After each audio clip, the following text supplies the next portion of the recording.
À la main, une clé symbolique, celle qui pourrait permettre d'ouvrir le solide verrou qui ferme l'accès aux archives de la période François Mitterrand.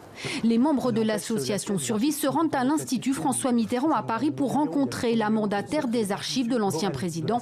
C'est cette personne morale qui peut accepter ou refuser l'accès à des documents pourtant déclassifiés.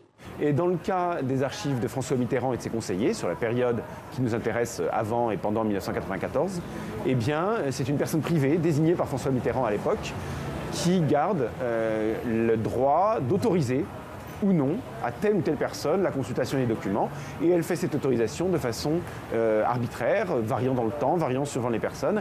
La porte se ferme, le culte du secret renforce la suspicion, la curiosité sur le rôle de la France pendant le génocide des Tutsis au Rwanda. Mais le chercheur François Graner entend aller plus loin et saisir en tant que citoyen la Cour européenne des droits de l'homme ce jeudi.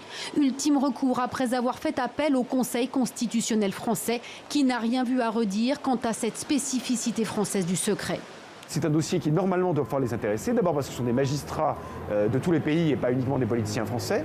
Donc ça déjà, il doit être moins sensible aux impératifs intérieurs de politique française, mais en plus, ils ont une jurisprudence constante. C'est-à-dire dans ce genre de cas, dans des dossiers similaires, ils ont toujours donné raison aux gouvernés qui voulaient pouvoir faire un débat public plutôt qu'aux gouvernants qui voulaient protéger leurs secrets.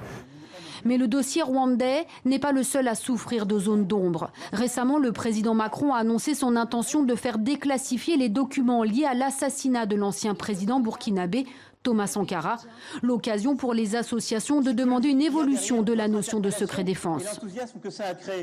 L'association Survie s'est regroupée avec d'autres associations qui s'occupent de dossiers qui ont bloqué et qui ont des blocages à cause du secret défense et qui vont demander là, demain ou dans les jours qui viennent à Emmanuel Macron de les recevoir pour essayer de faire évoluer le secret défense, qu'il ne soit pas appliqué tout et n'importe quoi et que l'État ne soit plus jugé partie.